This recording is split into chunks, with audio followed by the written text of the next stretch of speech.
There's a certain kind of irony when people ignore you for years, only to come back begging when it's far too late. That irony sat heavy on my shoulders every time I looked at the stretch of land I had owned for more than a decade. It wasn't glamorous land, not a lakefront, not a manicured estate, not even a forest people dreamed of escaping to. It was raw, stubborn soil that developers dismissed as worthless, too swampy in places, too rocky in others, and far too much hassle to ever make a profit from. But I saw something different. When I first bought those 80 acres, I knew they weren't prime real estate. Yet I also knew one day the city would creep outward. Neighborhoods always did. New money always wanted to sprawl, pushing roads, schools, and subdivisions further and further out. All it would take was patience. So I waited. For years that land sat. Grass grew tall, wildflowers bloomed, and deer carved trails through the brush. The few times anyone approached me, it was either hunters asking permission to use it or developers tossing me insultingly low offers, pennies on the dollar compared to what I knew its future value would be. I turned them all down. Then, slowly, the landscape began to shift. A highway expansion a few miles away, a new shopping complex breaking ground on the other side of town. Signs that sprawl was coming closer. I could practically smell the desperation in the air. That's when the Homeowners Association came into the picture. Or rather, the shiny, too-perfect development they were building. 96 homes. Identical, soulless boxes crammed together on manicured lots. They called it Evergreen Heights, though there wasn't much evergreen about it. Just a bunch of trees they cut down and a handful of saplings they planted for show. At first, I didn't pay them much attention. Developers were always building something nearby. But then one day, while driving past the construction site, I realized something that made my jaw tighten. The survey stakes. The markers in the dirt. The way they had drawn their neat little rectangle of paradise. They weren't just building next to my property. They were building on it. At first, I thought I had miscalculated. Surely no legitimate developer would make a mistake like that. Surely their legal team and contractors had done their due diligence. But the more I studied the boundaries, the more I realized they were absolutely encroaching. Not just by a few feet, not even by a few yards. Almost half their subdivision, nearly 50 of those cookie-cutter homes, sat squarely on my deeded land. I could have raised hell right then. I could have stormed into their sales office, papers in hand, demanding they tear everything down. But instead, I stayed quiet, because a better idea formed in my mind. Why scream when you can set a trap? The developers clearly hadn't checked ownership properly, and the HOA that would later form around this subdivision assumed everything was in order. They had no idea they were squatting on land that wasn't theirs. So I decided to let them finish. I decided to let every one of those homeowners move in, pay their inflated mortgages, and settle into what they thought was their dream community. Only then would the trap spring shut. The beauty of it was in the patience. While they held their ribbon-cutting ceremonies, threw block parties, and boasted about their brand-new, exclusive neighborhood, I kept my silence. But I also kept my paperwork ready, the deed, the plat maps, the surveyor's reports. Every document proving without question that I owned not just the border strip they overlooked, but nearly half of Evergreen Heights itself, for months. I walked the land at dusk, watching their houses go up like dominoes, listening to the hum of saws and the pounding of hammers. None of them noticed me. None of them cared. They thought they had built a fortress of community, when in reality they had built it on quicksand, and when the HOA finally formed, when the smug board members printed out their bylaws and began lording over their neighbors with threats of fines and citations, that's when I knew the timing was perfect. Because the more arrogant they became, the sweeter their downfall would taste. The trap was set, the prey was fattening itself, and all I had to do was wait for the right moment to strike. The neighborhood thought they were in control. They thought they held the power. But in reality, the land beneath their very feet was mine, and sooner or later they were going to learn what happens when you build your kingdom on someone else's soil. The countdown had already begun. When a homeowners association is born, it always starts with grand promises. Beautiful landscaping, pristine sidewalks, a sense of order, safety, and exclusivity. Evergreen Heights was no different. Flyers bragged about the family-friendly environment and tight-knit community. Realtors sold it as a place where neighbors looked out for each other. But I had been around long enough to know the truth. HOAs rarely turned into happy communities. More often than not, they became battlegrounds, petty feuds disguised as rules, fines disguised as maintenance fees, and power-hungry board members running the show like mini-dictators. It didn't take long for Evergreen Heights to follow the same pattern. The first sign was small. A couple parked their truck in front of their house. Within a week, a letter appeared in their mailbox, citing them for unsightly parking. The next came when a family painted their shutters a shade of blue that didn't quite match the approved palette. Another letter. Another warning. The HOA board had decided that absolute conformity was the only way to maintain the illusion of perfection. None of that surprised me. What did surprise me was how quickly they tried to extend their power beyond the subdivision. One afternoon, I walked my boundary lines like I often did. A board member, a man who had all the self-importance of a small-town mayor, spotted me and came striding over. He didn't ask who I was or why I was there. Instead, he announced that Evergreen Heights had rules about people trespassing near the homes, as if I was some stranger who had stumbled into their utopia. I didn't argue. Not yet, I just nodded and left. But the arrogance in his tone was exactly what I'd been waiting for. They weren't just ignorant of the land they had built on. They were openly challenging the one person who held all the cards. The board soon doubled down. They began posting little signs along what they thought were their property lines, signs that read private HOA grounds and residents only. Some even had the nerve to install decorative fences that extended directly across my land. That's when my trap began to tighten. I let them spend their money. I let them install their posts, their mulch, their lighting. All the while, every receipt, every improvement was essentially an investment into my property. They didn't realize it yet, but they were beautifying land they didn't own. The moment of truth came only a few months later. They hosted their first official HOA meeting, and I decided to attend. Not to speak, just to listen. They held it in the community clubhouse, a bland little building with 2 bright lights and coffee in paper cups. The board sat at the front like royalty, dictating new rules. No overnight street parking, mandatory lawn inspections, fees for community improvements. They even approved plans for a new playground and walking trail. The crowd clapped. The board smiled, proud of their authority. But all I could think was, that playground will be built on my acreage. That trail will run through my deeded property. Every dollar they raise, every nail they hammer, every step they take, it all belongs to me. It was almost too easy. The HOA thought they were flexing their power, but they were only tightening the noose around their own necks. And the more smug they became, the more the future backlash would crush them. I left that meeting with one certainty. They had no idea of the storm coming their way. They believed their dream neighborhood was untouchable, that the bylaws they waved around in binders were law itself. But soon, those very laws would mean nothing, because the real law, the one written in deeds and recorded in county records, was on my side.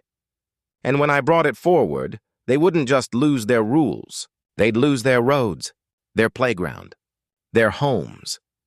The HOA had just made its first mistake. They picked a fight with a man who owned the ground beneath their empire. And empires built on sand always fall. Power is a funny thing. People think it comes from titles, from positions, from being elected to a board with a fancy-sounding name. The Evergreen Heights HOA truly believed their clipboards and meeting notes gave them authority.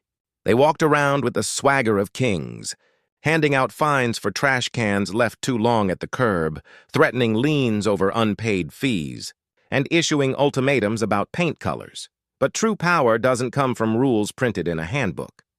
True power comes from ownership, and I had the papers to prove it. Long before the first shovel of dirt was turned in Evergreen Heights, I had carefully recorded every detail of my purchase, the deed to the land, the surveyor's report, complete with coordinates and measurements that carved the earth into legally binding lines, even the county plat maps, archived and updated, all pointing to one undeniable fact. Nearly half of Evergreen Heights rested on property that belonged to me. I kept the paperwork in a fireproof safe at home, neatly organized in a binder. It wasn't glamorous, but whenever I opened it, I felt the weight of authority. While the HOA wasted hours arguing over mailbox heights, I held the single sheet of paper that determined who really controlled their streets. Still, owning the deed wasn't enough. Timing mattered. To strike too early would mean lawsuits, counter-arguments, and messy public battles that might drag on for years. No, I needed them fully invested. I needed them to pour money, time, and pride into their community, so that when the hammer dropped, it shattered everything, and they made it so easy. The HOA had been raising funds for their improvements. Every homeowner was charged an extra fee, supposedly for landscaping upgrades and a community park. I knew exactly where that park was going. I had walked the field dozens of times. It was my soil, my grass, my corner of land, and soon it would be home to their picnic benches, their playground, their basketball court. Each week, more construction crews arrived. They laid down paths of crushed gravel, poured cement for foundations, and hammered wooden frames into place. Parents brought their children to watch, clapping at the sight of their future park. They had no idea the ground they celebrated wasn't theirs to give. The irony wasn't lost on me. They were funding improvements on land they didn't own. They were beautifying my property, investing their savings into something that, on paper, belonged to me alone. I began collecting photographs, dates stamped in the corner, crews building swing sets, trucks delivering mulch, HOA board members shaking hands at the construction site like local politicians at a ribbon-cutting ceremony. Every photo went into a folder, evidence for the day I revealed my hand. And then came the roads. The HOA had big plans to pave private roads looping through the subdivision. Roads they insisted gave them exclusivity, separating Evergreen Heights from the lesser neighborhoods nearby. They didn't realize those very roads cut straight across my acreage. With every inch of asphalt they laid, they only strengthened my position. Roads are expensive. Roads are permanent. Roads are hard to give back once they're in place. By the time the work was complete, Evergreen Heights was practically gift-wrapped for me. I would walk the land at night, standing on the fresh pavement, looking up at the neat rows of identical houses glowing in the dark. To the families inside, they were secure in their kingdom of order and rules. To me, they were trespassers, unknowing tenants on land they didn't own. The deed in my hands wasn't just a piece of paper. It was a ticking clock. Every day, every improvement, every smug letter from the HOA brought us closer to the moment I would flip everything upside down. And when that day came, the HOA wouldn't just lose a few battles. They would lose the very ground beneath their feet. If arrogance had a smell, Evergreen Heights reeked of it. By now, the HOA had grown comfortable in its role as self-appointed ruler. They weren't just enforcing rules, they were inventing new ones, pushing their authority into every corner of the neighborhood. But like all tyrants, they eventually overreached. It started with a letter. Folded neatly in an envelope, it arrived in my mailbox one morning. At first glance, it looked official, stamped with the Evergreen Heights HOA letterhead. Inside, a notice claimed that I was in violation of community guidelines for unauthorized activity on HOA grounds, unauthorized activity on my land. They accused me of loitering near residential areas and warned of fines if I didn't cease trespassing. I couldn't help but laugh. They had no idea who they were dealing with. But instead of reacting, I added the letter to my growing pile of evidence. Every mistake they made only built my case higher. The second strike came weeks later when I noticed bright orange stakes planted in one of my fields. The HOA had decided to expand the walking trail.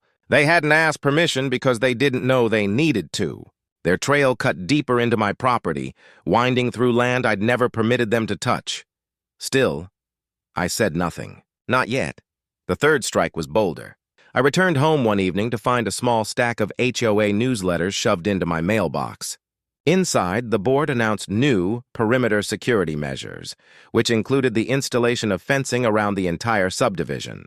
They called it protecting community resources. That fence? It would run for nearly half a mile across my acreage. At that point, it was clear. They weren't just ignorant anymore.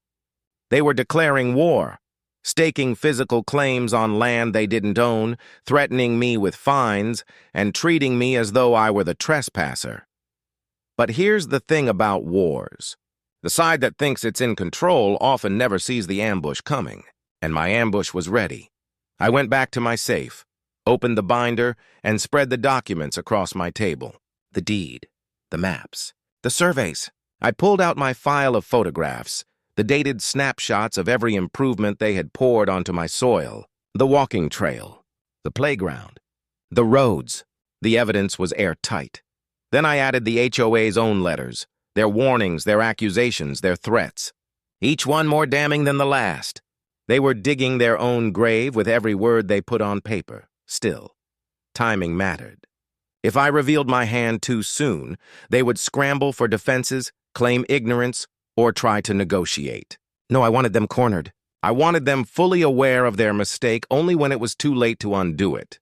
So, I let them finish their fence. I let them drive posts deep into the ground, string wires, and pour money into a barrier that only highlighted the borders of my land. Every board they nailed in place became another nail in their own coffin. Neighbors bragged about the fence online. Evergreen Heights is now fully private. One post read, "No more trespassers, no more problems." They didn't realize the real trespassers were themselves. I knew the time to act was close. The trap was nearly shut, and the prey had grown arrogant enough to think they were hunters. Soon I would flip the board on them, and their entire kingdom of order and smugness would come crashing down. The HOA thought they had declared war on me. They didn't realize the battlefield was mine to begin with. And when the first strike finally came, it wouldn't be from them. It would be from me. Every trap has a trigger, a single moment when all the pieces fall into place and there's no turning back. For Evergreen Heights, that moment arrived on a bright Saturday morning during their much-celebrated ribbon cutting for the new playground. The HOA board had gone all out. Balloons tied to the fences, a food truck parked at the entrance, children running excitedly across the fresh mulch as parents beamed with pride. The board members stood tall, scissors in hand, ready to cut the ceremonial ribbon and declare their project a success. I watched from the edge of the crowd, unnoticed.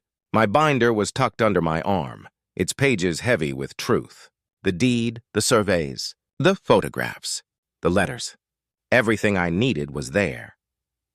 The board president cleared his throat, making a pompous speech about community spirit and the power of unity. Applause followed. Smiles stretched wide. And just as the ribbon fluttered to the ground, I stepped forward. There was no anger in my voice, no theatrics, only cold certainty. I announced who I was. I explained calmly and clearly that the very ground they were standing on, the playground, the walking trails, nearly half the subdivision, was not theirs. It was mine. At first, laughter rippled through the crowd. They thought it was a joke, but when I opened the binder and began pulling out documents, their smiles stiffened. Deeds stamped with county seals, maps with bright red boundary lines, survey coordinates that matched the very posts of their fences. Gasps replaced laughter. Parents pulled their children closer. Homeowners exchanged nervous looks, and the board, their faces drained of color. They had ruled with smug authority for months, but in that moment they looked like cornered animals. I laid out the facts. Evergreen Heights had built 96 homes, but nearly half of them rested on land I owned outright. Their roads cut across my acreage. Their fences enclosed my fields. Their park and playground, this very celebration, were entirely within my boundaries. The silence was suffocating. Then came the whispers. "Is this real? He can't be serious." "What happens to our homes?" I didn't need to answer. The documents spoke for me. Every improvement they had made, every dollar they had spent, every drop of sweat poured into their community. None of it belonged to them. "It was all mine," the board president stammered, trying to salvage his authority. He muttered something about legal review and property disputes, but the homeowners weren't listening to him anymore. They were looking at me, at the binder, at the realization that their dream neighborhood was built on a foundation of lies and incompetence. I didn't raise my voice. I didn't gloat. I simply told them the truth. The HOA had trespassed, built illegally, and ignored the law. And now the law was on my side. When I left the crowd, I didn't need applause or confrontation. The damage was already done.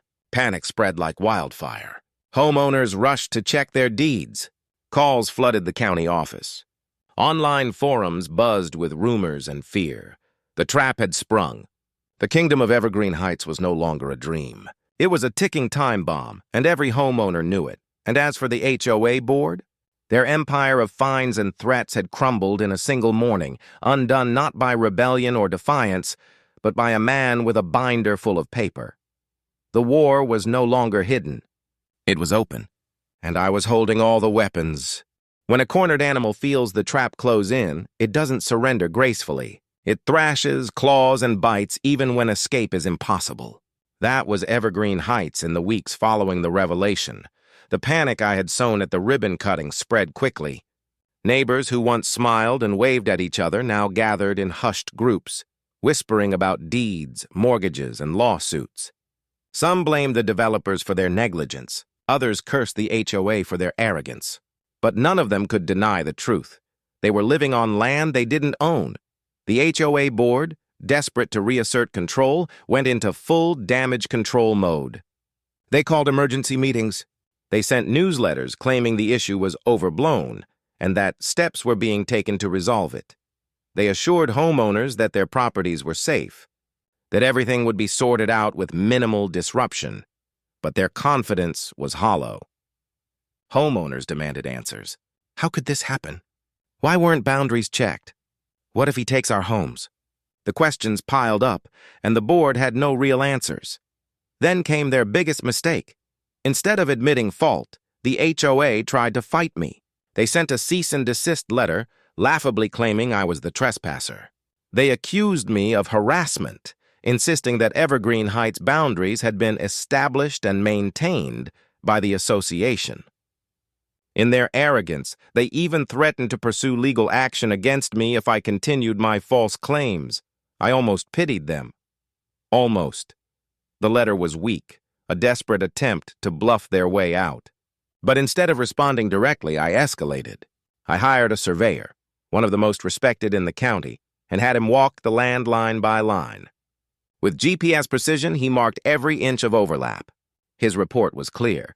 Not only was the HOA in the wrong, they were egregiously in the wrong. Nearly 50 homes, the park, the roads, the trails, every bit of it was confirmed as sitting squarely on my property. I filed the report with the county office, attaching copies of my deed. With a single stamp, the dispute became official. The ripple effect was immediate. Banks grew nervous.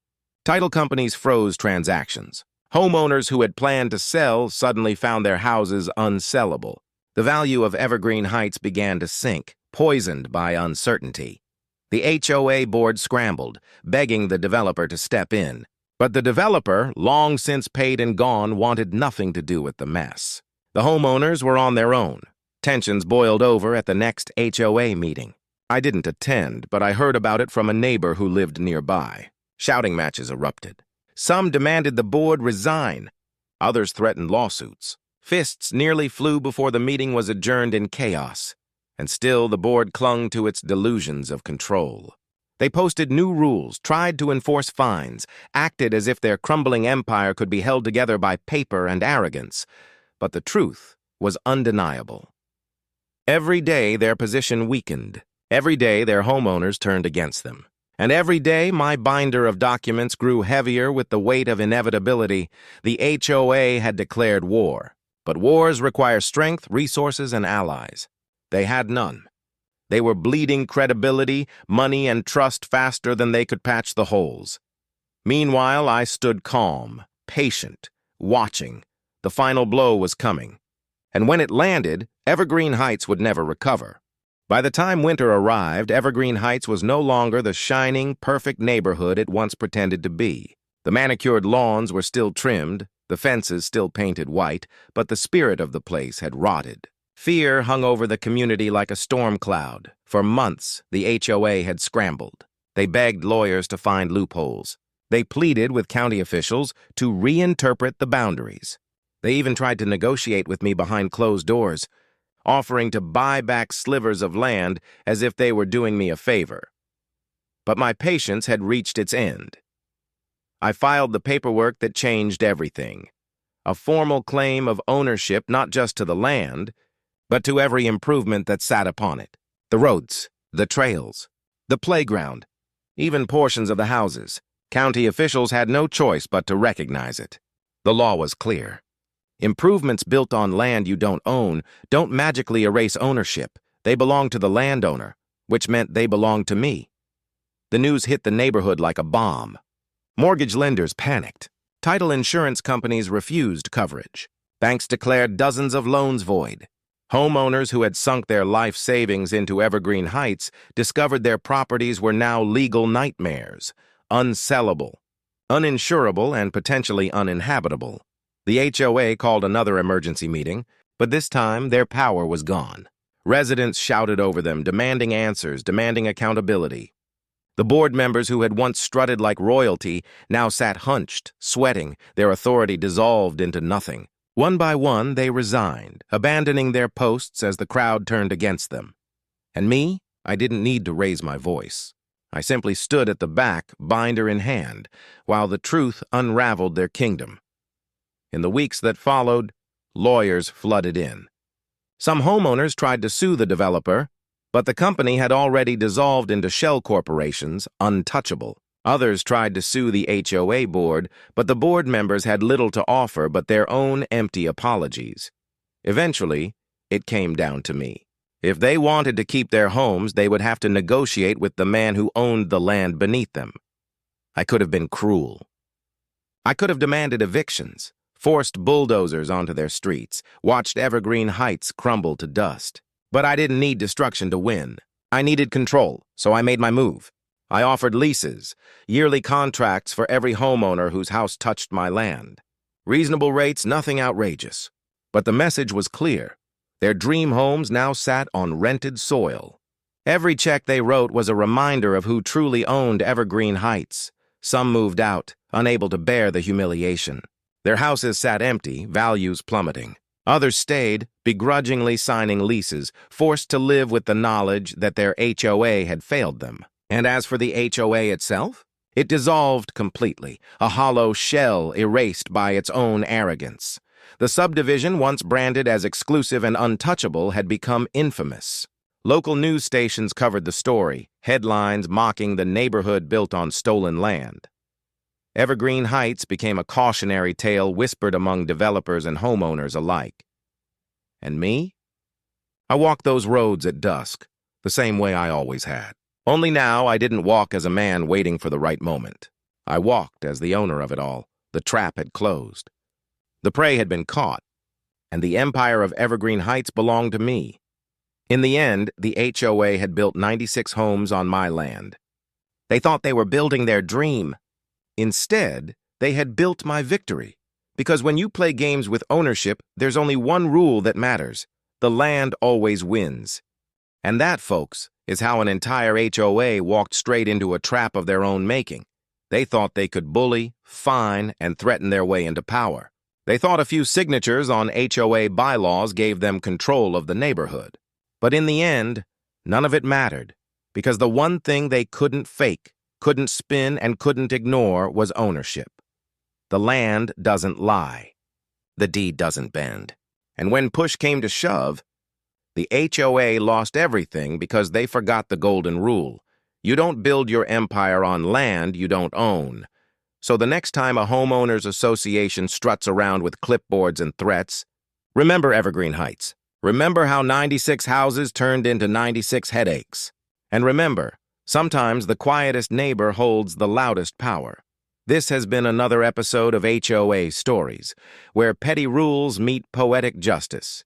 New stories every day, packed with drama, revenge, and a little bit of comedy at the expense of entitled Karens and power-hungry HOAs. Don't forget to subscribe and join us, because in this neighborhood, every rule becomes a story worth telling. Hosteries, ho-revenge, Karen fails, neighborhood, drama, justice served.